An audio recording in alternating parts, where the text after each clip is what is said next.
vote and participate in the system, or obviously you're apathetic and you don't care about things. And we all know that's not true. There are other options, but we're never presented with them. I believe that agorism is the third option. It involves using something known as counter-economics, which basically means opting out of the state system. So counter-economics would be the black and the gray markets. And we see it right here on the beach. You know, these people who are set up, they're entrepreneurs out here, that's agorism in action. They're not asking for permission, they're just choosing to be entrepreneurs. You see it all over Central and South America and all through Mexico.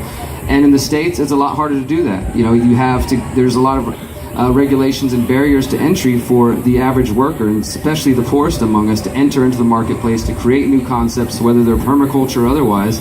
So the idea then is to, rather than working within their mainstream economy, which was the white market, the Federal Reserve System, the colones, all that, you go to the black and the gray markets to exploit the areas where they say, hey, you shouldn't do that. Well, do it anyways, and do it with free people, do it without licenses, do it without asking for permission. That means our communities keep those funds and that money and those resources. They don't get funneled outwards to other places or to corporations or to governments who are going to mismanage them. They stay in your pockets, which means then you can redirect those resources back into your own community and start building. And I think if you take those concepts and apply with what I mentioned earlier as far as freedom cells, decentralized, localized groups that are building with a larger picture in mind, but starting locally as single groups and then connecting larger, we're going to create a network, and it's already happening. It's taking place, and I hope you guys will be a part of it. So, yeah, I want to open up questions to the audience, but before that, does anyone want to chime in, or are we good for questions? Yeah? Okay. Just a real quick about the strategy. There's not a recipe. How can we do and achieve change and create global impact? But there are certain steps, and the very important thing is know the system. It's not about spending 4 years in a university trying to learn law and see how it works. No, get involved in it.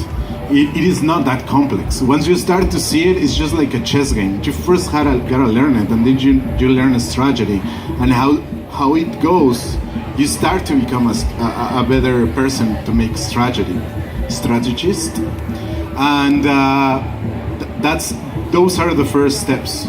But the very beginning, every time you want to go in a world where you don't know, but you're curious about, and you want to learn, there's something very important that you gotta do, and it's ask for the assistance of the biggest. That's the earth, that's whatever is in you that you call soul or spirit, and it's always going into the path, so you can work on the 4 levels at the same time. You can't just teach your body or your mind or your soul or your emotions. You have to go and agree with the 4 dimensions all the time. The earth will give it back. You will understand why things don't happen and why things do happen. And when you start to read that, you will understand that the rhythm, it's about learning how the system will react with your energy. And knowing the next time, when you already know how it's going to react, to have already set it up so the reaction is what you wanted. It's about the bigger wheel. And that's what I will suggest. Understand the system, understand yourself, go on the 4 dimensions, cultivate yourself, and please never give up, because every fail, it creates the biggest gain. Because when the gain happens after a couple fails, it's so big, you won't even be able to take it. It's amazing. So you gotta try one and again and again.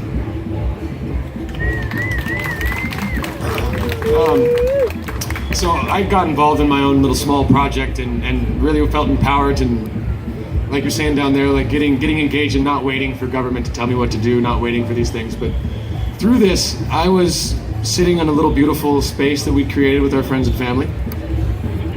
And then in comes palm oil to cut down the forest above me and poison my water, kill my fish and children. If I don't have a local, okay, now I got engaged in a small business plan with my friends and we protected that, but we can't do that to every piece of land around us or that goes into my drinking water or the air or the Fukushimas that happen halfway around the world. We are engaged with these things intimately. And maybe we didn't come here by force, but this gain happened throughout history and having historical perspective on why we are where we're at. and the privilege we get, we're going to have moments where we come together and make decisions as a community. Because if this guy above me is going to put poison in my water and we don't have a government, what do? Ask him nicely. What if he keeps doing it? What if my whole community dies of cancer?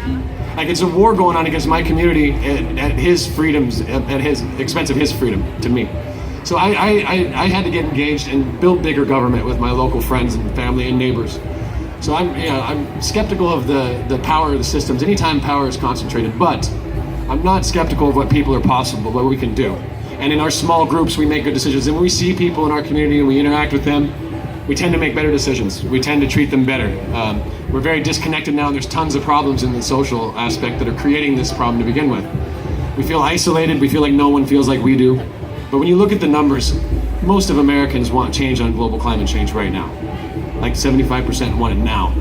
It's not a debate at home very much. In some places, and politics isn't exactly going out and trying to force other people or trying to change other people. I'm done changing people. I'm done going to my right-wing uncle's house and trying to convince him that he's selfish. What I'm doing is organizing all my friends, and I'm preaching to the choir that's with me, and we're doing it as a team. So we create parallel systems, parallel teams, and our desire deep down is to be in small groups and be in teams and have teamwork happen. We feel it. We feel best when that's grooving, when that's flowing. So I don't know why we can't create good, positive teams and keep ourselves accountable through open, transparent systems and stay legitimate. If you're a good anarchist government is one that would require you prove you're legitimate and why you should exist. Our government is obviously not. We don't have a government in the United States. The world doesn't have a government right now. We have anarchy for the rich. They do what they want. They don't pay taxes. The middle and lower classes pay for it in a million ways. We have to. The only time the only time the government shows up is when it has a gun, or occasionally if you're very poor, you can get a little bit of help. But we don't have any systems right now. I don't even like calling the healthcare system a system in the States. This is anarchy at that level is not safe for the rest of us. So I want to drive that stuff from the bottom up. We have to change those habits, but. Man, right now, we need to do stuff that brings us together and not separates us. In my community, we're under threat from like big agribusiness. And they come in and destroy everything we've done in an instant by cutting down the forest above me, landslides falling on me. That's real politics right there. And when the guy comes to the meetings, by the way, in our community, and anybody even mentions that landslides are killing the roads, he walks out. It's not his problem. So in this country, we're struggling to enforce regulations. I want regulations. If all men were angels, we would need no government. I'm pretty sure we're not all angels. And in my old ways, I was very libertarianist when I was like a young teenager, when I listened to Rush Limbaugh when I was 12. I voted for George Bush in 2000. I changed a lot. What I realized when I thought about the libertarianism, the way I was thinking, is I was born on third, and I thought I hit a triple. So we have justice to get in the supply chain of history before we can even go on. No justice, no fucking peace. And there's huge chunks of this world they don't have fucking clean water in half the planet. No water. These issues are serious. And I don't know how we're gonna do it individually. Again, the charity model is not working. Us having to pay attention to everything, you can't. We're not even evolved to deal with this stuff. We're evolved to deal with hunting on the plains and stuff right in front of us. You're not evolved to have like an empathy that connects you halfway around the world with someone suffering. It's something we have to do. We have to design into our system right now. And we're doing it. People care, but we have to focus the goddamn energy. We have to focus our international energies right now into these problems. I talk about water a lot. We all deal with water and waste. I think we need a worldwide constitution immediately on protecting water. And if you can't put bad things into water, you can't make the plastics that we're dealing with in recycling and not recycling. 5% of the bottles in the US are recycled. It's a liberal dream. We think single use is okay because we're not really fucking listening and not paying attention to the waste stream. We're not paying attention to what's going into our children's water. And we're letting bankers take over Flint, Michigan's water system and destroy billions of dollars of our infrastructure. The last place that these corporate fucks want to do is attack our infrastructure and our commons. You get busy on this. They are taking it all, okay? We don't have much of a chance left unless we get engaged now. Trump taught me one thing. You do what you fucking want, okay? We need to do what we fucking want right now. Don't wait for someone to lead you. We don't need leaders. We have to lead now, right now. So, all right, sorry, get excited. Too much coffee. All right, we have time for one question. So who has that one burning question? Yeah. We got one question, y'all. Okay, can you come up here?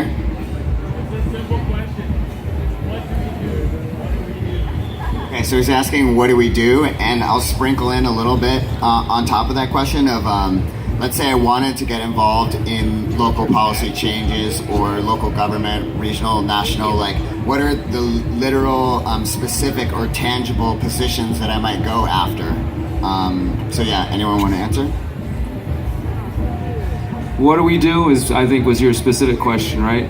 Well, I think coming to places like this is a good start, but as I said earlier, it depends on where everybody goes after this. Once this weekend ends, that's where the real work really starts. Everybody's going to go home or go on their paths, and if nothing happens in your individual action, then we probably won't see much change. We'll be here next year talking about the same things and watching things get worse.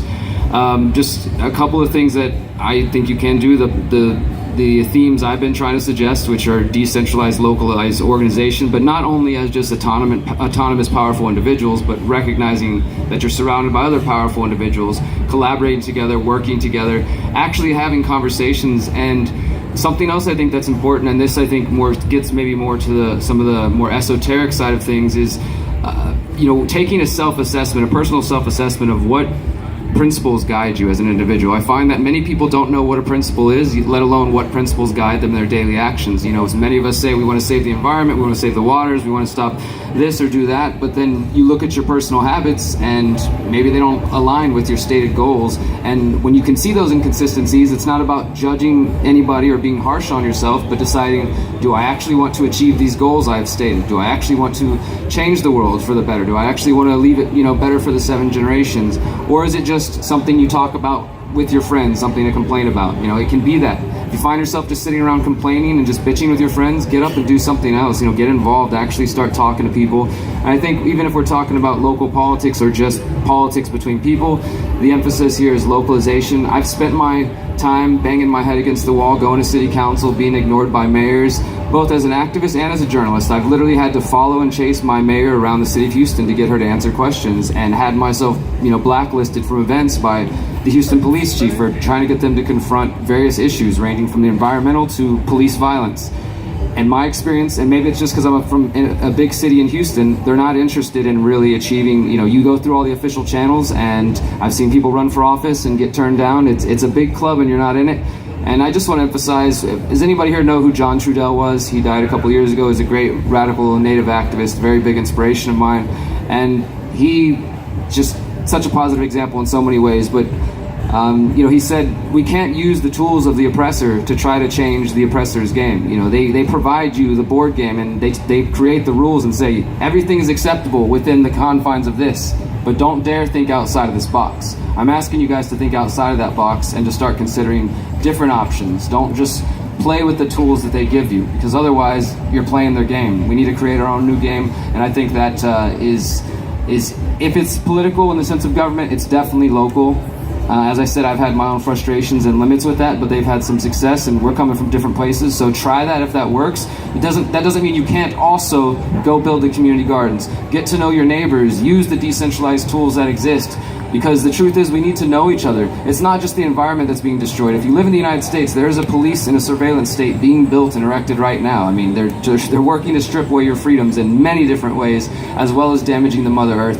And it's going to happen unless we start getting organized, start working together, and start building these decentralized groups and using the technology that's available. Thank you, guys.